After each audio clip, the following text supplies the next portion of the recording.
Zero नाम के एक बूढ़े आदमी से होती है, जो कि कोरिया के एक बहुत ही मशहूर क्राफ्ट्समैन होते हैं। साथ ही उनकी सबसे खास बात ये थी कि उन्होंने अंधे होने के बावजूद भी बेहद सुंदर स्टैंप डिजाइन किए होते हैं। खैर, आज कोजीरो की इस कला का नमूना देखने लीसा नाम की एक न्यूज रिपोर्टर अपनी टीम के साथ उनका इंटरव्यू लेने आई होती है और पूरे इंटरव्यू के वक्त उनका बेटा किम भी साइड में मौजूद होता है। इधर कोजीरो की स्टैंप बनाने के आर्ट के अलावा लीसा एक बात को लेकर काफी क्यूरियस थी।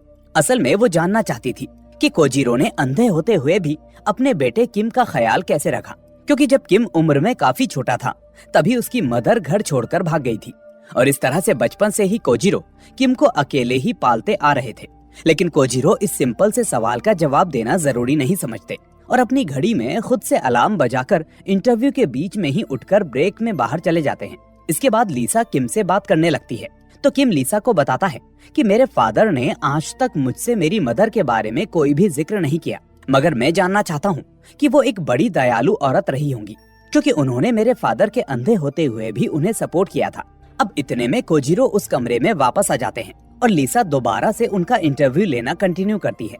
अब इसी के साथ ये सीन यहीं पर एंड हो जाता है। इसके बाद शाम के वक्त किम कोजीरो के कमरे में आकर उससे बात करता है और उनकी बातों से हम समझ पाते हैं कि इन दोनों फादर सन के रिलेशन में बहुत ही गहरी बॉन्डिंग है।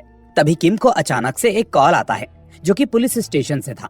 यहाँ पुलिस वाले किम को एक ऐसी खबर देते हैं जिसे सुनकर किम के रोंगटे खड़े हो जाते हैं। दरअसल पुलिस वाले बताते हैं कि उन्हें किम की मदर की 40 साल पुरानी डेड बॉडी बरामद हुई है।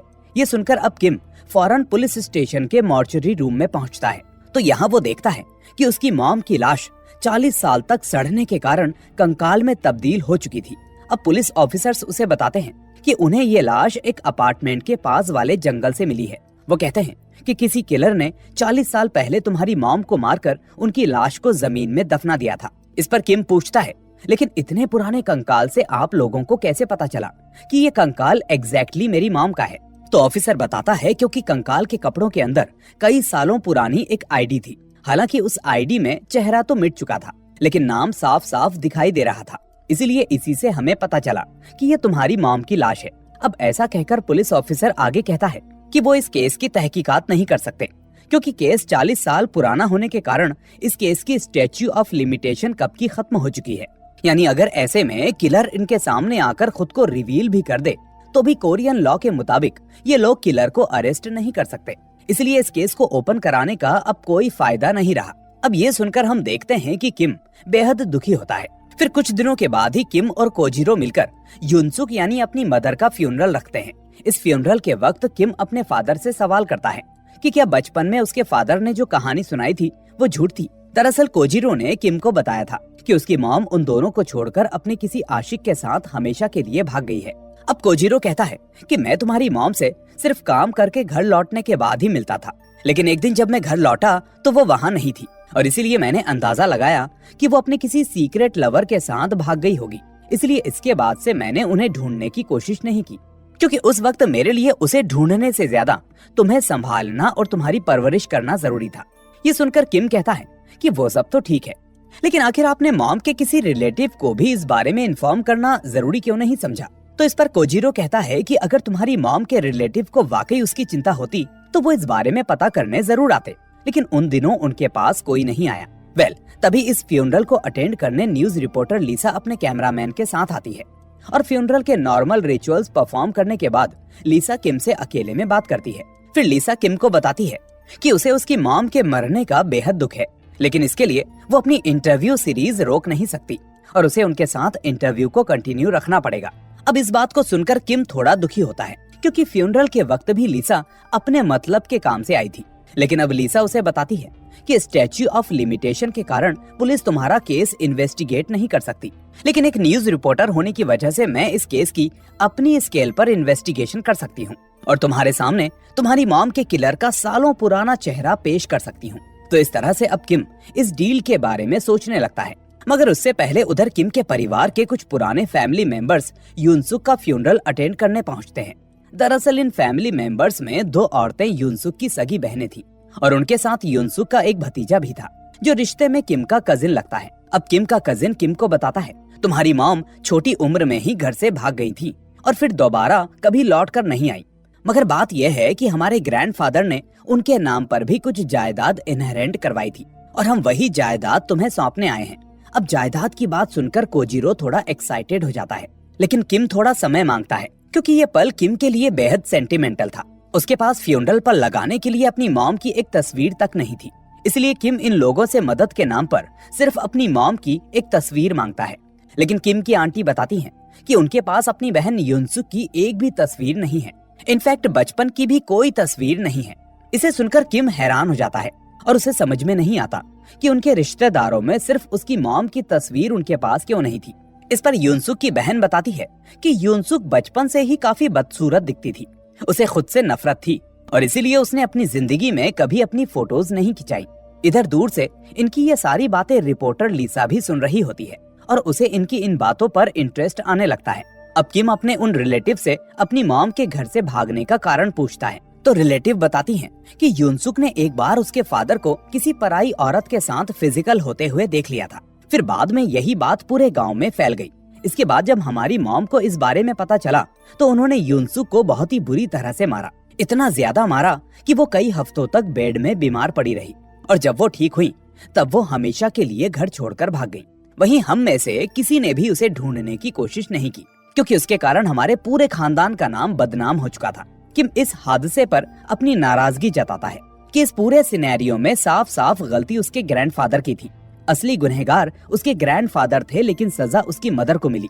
तो रिलेटिव बताते हैं कि उस टाइम मर्दों के लिए यह सब करना बिल्कुल नॉर्मल था और लोग इतने ज्यादा अवेयर नहीं थे। खैर, अब अगले दिन युनसुक के सभी रिलेटिव्स को मॉर्चुरी में बुलाया जाता है ताकि वो सभी युनसुक के कंकाल को आखिरी बार देख सकें, क्योंकि इसके बाद उस कंकाल को डॉक्टर अपने पास जब्त कर लेंगे। फिर कंकाल को आखिरी बार देखकर सभी मॉर्चुरी से बाहर निकलते हैं और निकलते समय ही किम को लिसा का कॉल आता है। यहाँ लिसा किम को बताती है कि उसने अपने कॉन्टैक्ट की मदद से उस फैक्ट्री का पता लगा लिया है जिसमें 40 साल पहले उसकी मॉम काम करती थी और अब वो उस फैक्ट्री के कुछ पुराने वर्कर्स से मिलकर उनका इंटरव्यू लेने जा रही है। इसलिए अगर किम उसे ज्वाइन करना चाहता है तो वो कर सकता है। अब किम एक नजर अपनी मॉम के कंकाल पर डालकर लिसा के साथ इंटरव्यू में चलने के लिए मान जाता है। आगे लिसा के कहने पर किम उसे उसके बताए होटल के पास आकर मिलता है और यहाँ लिसा किम को जल्दी से उस होटल के अंदर लेकर चली जाती है। फिर ये दोनों उन 3 फैक्ट्री वर्कर्स से मिलते हैं जो युनसुक के साथ काम कर रहे थे और अब ये तीनों के तीनों काफी उम्र दराज हो गए थे। अब लिसा ने इन तीनों को कैजुअल मीटिंग के बहाने बुलाया था, इसलिए लिसा अपने बैग में स्पाई कैम फिट करके आई थी ताकि इनको पता चले बगैर इनकी सभी बातें रिकॉर्ड कर सके। तभी उन तीनों में से एक बूढ़ा आदमी किम के बारे में पूछता है कि ये आदमी कौन है, तो लिसा झूठ बोलती है कि किम मेरे न्यूज चैनल का राइटर है। अब ऐसा बोलकर लिसा अपना इंटरव्यू शुरू करती है और इन तीनों से युनसुक के बारे में पूछती है। फिर ये तीनों लिसा को बताते हैं कि युनसुक दिखने में काफी बदसूरत थी और इसीलिए फैक्ट्री में हर कोई उसका मजाक उड़ाया करता था। सभी उसे डिस्क्रिमिनेट करते थे, इवन पूरी फैक्ट्री में उससे कोई भी दोस्ती करना नहीं चाहता था, जिस वजह से वो हमेशा अकेली रहने लगी थी। उसके लुक्स इतने खराब थे कि फैक्ट्री के लोगों ने उसे स्पेसिफिकली एक बड़ा ही वाहियात नाम दे दिया था और उसी नाम से उसे हर कोई बुलाता था। किम को अपनी मदर के बारे में इतना सब सुनकर बड़ा ही अजीब लगता है कि भला कोई सिर्फ लुक्स के लिए किसी को इतना जज कैसे कर सकता है। वहीं इस दौरान लिसा इन तीनों से ऐसे किसी आदमी के बारे में पता करने की कोशिश करती है जो युनसुक से अक्सर मिला करता था या फिर जिसकी युनसुक से कोई दुश्मनी थी। तो तीनों बताते हैं कि युनसुक दिखने में तो अगली थी, बट अंदर से वो काफी सीधी सादी थी और उसकी किसी भी फैक्ट्री वर्कर से कभी कोई लड़ाई नहीं हुई थी। अब लिसा कहती है कि क्या पता फैक्ट्री के बॉस के साथ मिस युनसुक की कभी कोई बहस हुई हो। वैसे फैक्ट्री के बॉस के साथ उनका रवैया कैसा था? तो यहाँ बॉस के बारे में टॉपिक छिड़ते ही तीनों की जुबान पर एक ताला सा लग जाता है और तीनों कुछ नहीं बोलते। लेकिन तभी उनमें बैठी एक लेडी लिसा को उन्हीं की फैक्ट्री की एक कलीग का नाम और एड्रेस देती है जो उन्हें युनसुक और बॉस के रिलेशन के बारे में अच्छे से बता सकती थी। इसके बाद लिसा उसी कलीग के घर पर जाकर उससे मिलती है। इस कलीग का नाम सुजैन था। अब तक सुजैन के बच्चे भी काफी जवान हो चुके थे और इंटरव्यू के टाइम उसी के बगल में बैठे हुए थे। इधर सुजैन इंटरव्यू में खुद को युनसुक की मौत का वन ऑफ द कल्प्रिट्स बताती है। तभी फ्लैशबैक में दिखाते हैं कि एक रात जब फैक्ट्री के सभी वर्कर्स अपने घर चले गए तभी युनसुक को कहीं से किसी के रोने की आवाज आई थी और युनसुक जब वहां पहुंची तो उसने उधर सुजैन को रोते हुए देखा और उससे जानने की कोशिश की कि वो रो क्यों रही है। तो सुजैन ने बताया कि उस पर उसके बॉस ने अत्याचार किया है अब सुजैन की इस कहानी को सुनकर उसके बच्चे भी हैरान होते हैं, क्योंकि सुजैन ने आज तक उन्हें भी ये बात नहीं बताई थी। खैर, अब सुजैन आगे कहती है, उनका बॉस कैंग बाहर बाहर से दिखने में काफी अच्छा आदमी था, जिसे फोटोग्राफी के अलावा किसी चीज का शौक नहीं था, मगर असल में वो लड़कियों की फोटो खींचकर बाद में उन्हें मैग्नीफाइंग ग्लास से देख देख कर खुद को सेटिस्फाई करता था। फिर फ्लैशबैक में दिखाया जाता है कि हादसे के अगले दिन जब युनसुक फैक्ट्री में गई तो उसे फैक्ट्री के मैनेजर से पता चला कि वो लोग सुजैन को काम से निकालने वाले हैं और उसके बदले एक नए वर्कर को ढूंढने का इंतजाम कर रहे हैं। इस बात को सुनकर युनसुक सीधा कैंग यानी अपने बॉस के ऑफिस में जाती है। इस बात को सुनकर युनसुक सीधा कैंग यानी अपने बॉस के ऑफिस में गई और उनसे रिक्वेस्ट करने लगी कि वो सुजैन को काम से ना निकालें, क्योंकि सुजैन के ऊपर अपने पति और बच्चों की जिम्मेदारी है। लेकिन कैंग युनसुक की बिल्कुल भी नहीं सुनता और कह देता है कि ये उसका डिसीजन है कि वो किसको काम पर रखे और किसको काम से निकाल दे।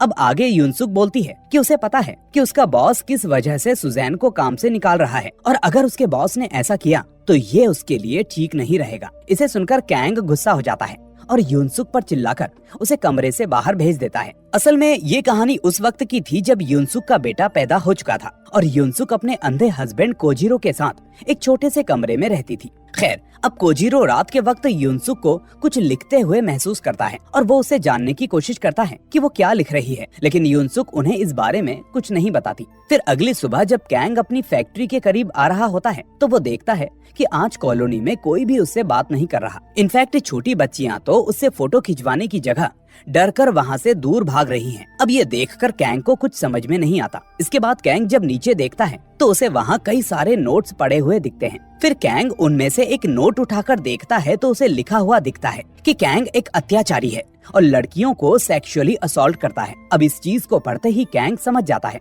कि इन नोट्स को जरूर युनसुक ने लिखा है। इसके बाद कैंग अपने ऑफिस में मैनेजर को खूब अच्छे से डांटता है, क्योंकि इन सभी मामलों को सॉर्ट आउट करने का काम उसने मैनेजर को दे रखा था ताकि उसके अत्याचार की कोई भी बात फैक्ट्री के बाहर ना पहुंचे। मगर अब इस बारे में कॉलोनी के लोगों को भी पता चल चुका था, इसलिए कैंग गुस्से गुस्से में अपने मैनेजर को ऑर्डर देता है कि उसकी फैक्ट्री में जितनी भी फीमेल स्टाफ हैं उन सभी को निकाल दो। इसके बाद मैनेजर सभी फीमेल वर्कर्स का सामान पैक करवाता है और युनसुक को डांटते हुए बोलता है कि ये सब तुम्हारी वजह से हुआ है, तुम्हारे चुप ना रहने के कारण सभी को अपनी नौकरी गंवानी पड़ी। लेकिन युनसुक बोलती है, मगर मैंने गलत क्या किया, सारी गलती तुम्हारे बॉस की है। अब ऐसा कहकर युनसुक अपने कमरे की तरफ जाती है, तभी बीच में सुजैन उसे रोक लेती है और उसे एक जोर का थप्पड़ मारती है और युनसुक वहीं रोने लगती है। सुजैन प्रेजेंट में कहती है कि मुझे मेरे इस एक्शन का पछतावा आज तक है। वो आगे कहती है कि दरअसल मुझे डर था कि कहीं कैंग के फंसने पर वो अपने विक्टिम्स के साथ साथ मेरा नाम भी रिवील ना कर दे, क्योंकि किसी भी अत्याचार के बाद कल्प्रिट को सजा नहीं होती थी,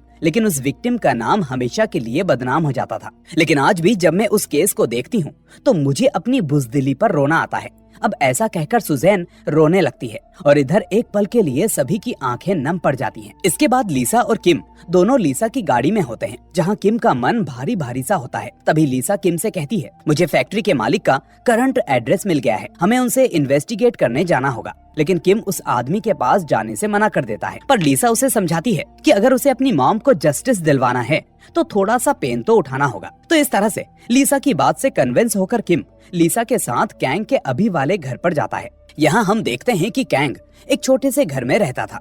अब उसकी उम्र काफी ज्यादा हो चुकी थी और साथ ही साथ एक बीमारी के कारण पूरा शरीर भी अच्छे से हिल नहीं सकता था। फिर कैंग के घर में घुसते ही किम को अजीब सी स्मेल आती है और साथ ही साथ दीवारों पर कई सारी औरतों की न्यूड तस्वीरें भी दिखती हैं, जिन्हें शायद कैंग ने अपनी जवानी के वक्त खींचा होगा। लेकिन आज इतने सालों बाद भी कैंग उतना ही ठरकी था जितना पहले हुआ करता था और उसके स्वभाव में जरा सा भी बदलाव नहीं आया था। अब यहाँ कैंग को जिंदा देखकर किम का खून खौल उठता है, लेकिन इंटरव्यू से पहले वो उसे नुकसान नहीं पहुंचा सकता था। अब कैंग के टॉक्सिक बिहेवियर को नजरअंदाज करके लिसा उससे उसकी फैक्ट्री वर्कर युनसुक के बारे में याद दिलाती है। फिर उसकी बातों से पता चलता है कि कैंग को युनसुक के बारे में आज तक याद था और वो उसे आज तक भूल नहीं पाया था। लिसा कहती है, आपने युनसुक को आखिर क्यों मारा था और कैसे मारा था, क्या आप हमें ये सब बता सकते हैं? क्योंकि अब उस केस की स्टैच्यू ऑफ लिमिटेशन खत्म हो चुकी है, जिससे अगर आप कन्फेस कर भी लेंगे तो अभी आपको सजा नहीं होगी। इस पर कैंग भड़कते हुए कहता है, मैंने युनसुक को नहीं मारा था।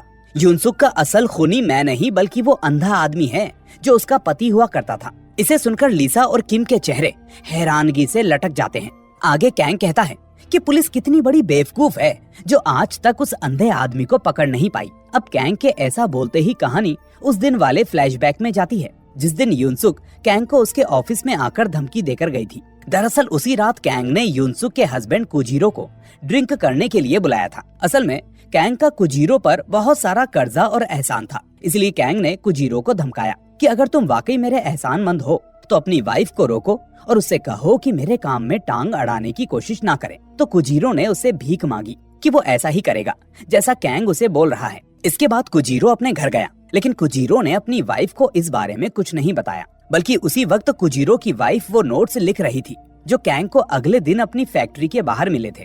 अब इन नोट्स के मिलते ही कैंग ने अपने मैनेजर को सभी फीमेल वर्कर्स को फायर करने का बोला, और जब मैनेजर ये बताने वहाँ से चला गया तो कैंग ने अपने कुछ गुंडों को कॉल करके उन्हें युनसुक का मुंह बंद करवाने का कॉन्ट्रैक्ट दिया। जिसके बाद कुछ गुंडों ने रात के वक्त कुजीरो की वाइफ को जमीन पर लेटाकर बहुत पीटा, और इस दौरान उसका अंधा पति बार बार उन गुंडों से भीख मांग रहा था कि वो उसकी वाइफ को छोड़ दें, जिस पर वो गुंडे युनसुक को जख्मी हालत में छोड़कर वहाँ से चले गए। लेकिन अगले ही दिन युनसुक कैंग के घर चली गई और उसका कॉलर पकड़कर उसे गुस्से में धमकाने लगी, लेकिन कैंग के लोगों ने वहाँ आकर कैंग को बचा लिया। फिर कैंग आगे बताता है, मैंने उन गुंडों को युनसुक की हड्डियां तोड़ने को बोला था ताकि वो 1.5 हफ्ते तक बेड से उठ ना पाए, लेकिन उन गधों ने उसे सिर्फ थोड़ा सा जख्मी किया था, इसलिए मैंने उन्हें फिर से एक बार युनसुक के घर भेजा। और तब वहाँ पहुंचकर मेरे गुंडों को एक अजीब सा नजारा देखने को मिला। उन्होंने देखा कि कुजीरो ने अपनी वाइफ का मर्डर कर दिया है और अब वो उसकी लाश को लेकर जंगल के पास गाड़ रहा है। वहाँ उस अंधे आदमी को ये सब करता हुआ देखकर वो गुंडे वहाँ से चले गए, क्योंकि उन्हें कुछ करना ही नहीं पड़ा। ना ही उन्होंने इस हादसे के बारे में कैंग के अलावा किसी दूसरे को बताया। अब कैंग की इस कहानी को सुनकर किम उस पर गुस्सा हो जाता है, क्योंकि उसे लगता है कि कैंग कुछ भी बकवास कर रहा है, लेकिन कैंग ने जो बताया वो बिल्कुल सच था।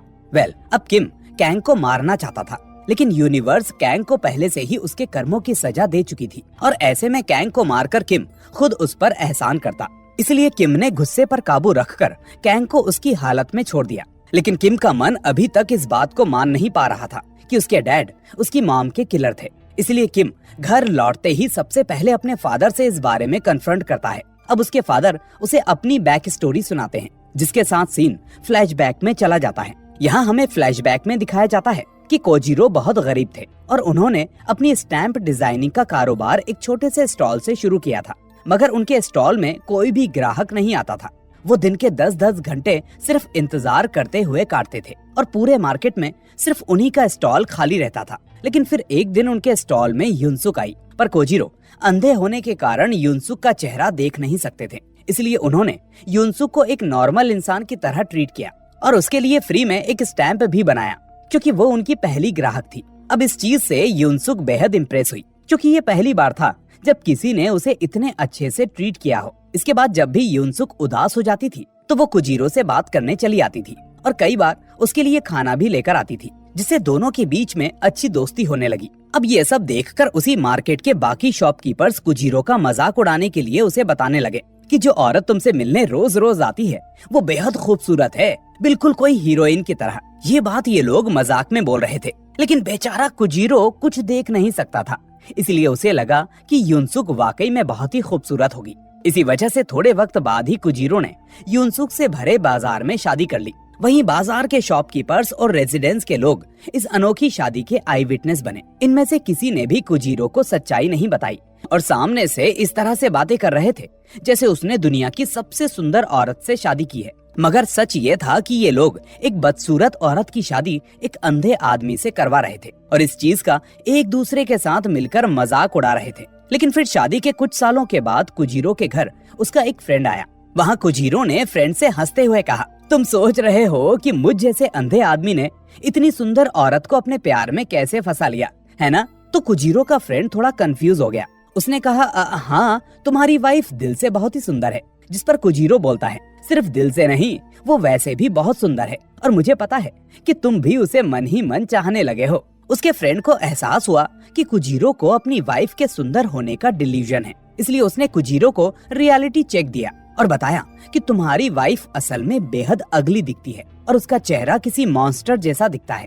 अब इस बात को सुनकर कोजीरो को उस पर यकीन नहीं हुआ, लेकिन जब अगले दिन उसकी वाइफ उससे मिलने आई तो कोजीरो को उसके आसपास के शॉपकीपर्स की बातें ध्यान से सुनने पर पता चला कि वो लोग तब से उसे बेवकूफ बनाकर उसके अंधेपन का मजाक उड़ा रहे थे। अब कोजीरो को लगा कि अगर वो इस मार्केट से निकल जाएगा तो शायद कोई उसका मजाक नहीं उड़ाएगा, इसलिए कोजीरो ने काफी जल्दी अपने काम में तरक्की कर ली और किसी तरह उस मोहल्ले से बाहर निकल गया। लेकिन इसके बाद भी कोजीरो की इनसिक्योरिटी ने उसका साथ नहीं छोड़ा।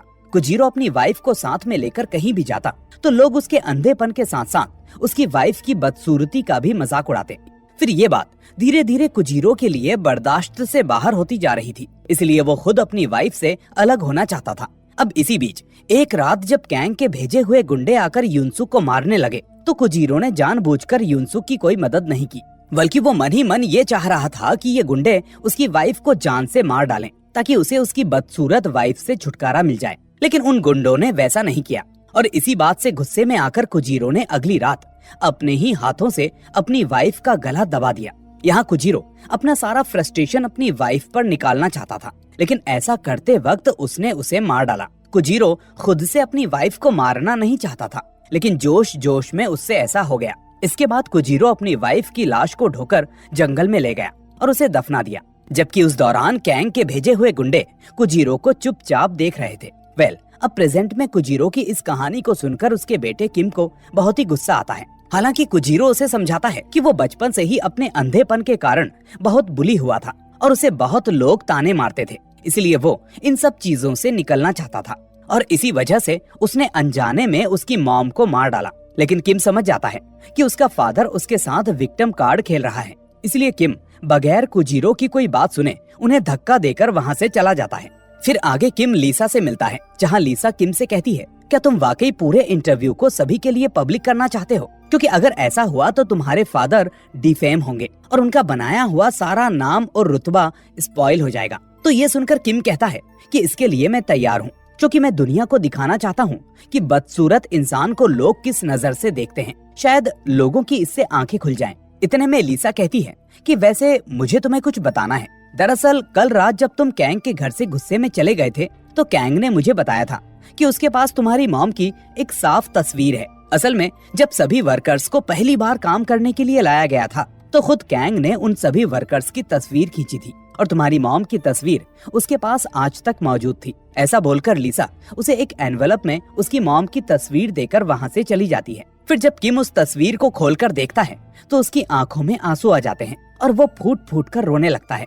अब इस तस्वीर में हम देखते हैं कि किम की मॉम ठीक किम की तरह ही दिखा करती थी और इसी के साथ ये इमोशनल मूवी यहीं पर एंड हो जाती है।